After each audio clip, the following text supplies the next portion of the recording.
ফেসবুকে দর্শক, আমরা আজকে বেরিয়েছিলাম মানে চশমা মানে আমি বাইক চালাতে বেরিয়েছিলাম, মানে আমার পেছনে পেছনে বেরিয়েছে চোখের। আমি একা কেন মাথা খাবো, তুইও মাথা খা। তোর আসার কথা ছিল না, আমার চশমা আগে থেকে ছিল, এটা নতুন।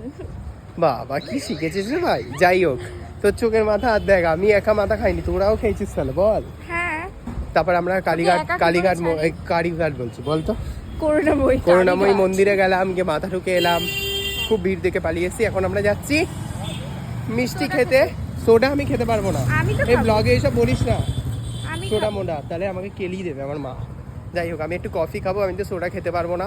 তো আমরা এখন যাচ্ছি টুনি লাইট কিনতে। বল তো টুনি লাইট কিনতে কেমন লাগে? সামনেই দিওয়ালি, দিওয়ালিতে সারা গায়ে আমরা টুনি লাইট পরার ব্যাপার আছে। তুই পড়তে চাস? হ্যাঁ। তাহলে আমরা টুনি লাইট পরে দেখা করছি। আমি বাইক পুরো চালিয়ে ফেলেছি গাইস, ও অপমান বেকার করেছিল। বাইক চালাতে আমার খুব ভালো লেগেছে, কিন্তু মানে ওই মরবো না, ও এখন সোজা রাস্তায় করছে। ফালতু চুপ কর, তুই এসব আর বলিস না দর্শককে। ঠিক আছে দর্শক, আমরা এখন কিনতে যাচ্ছি। তোমাদেরকে দিওয়ালিতে আমরা একটা লাইট শুট করব, ঠিক আছে, টুনি লাইট পরে। উর্ফি জাওয়েদের ভাই, সুরফি জাওয়েদ।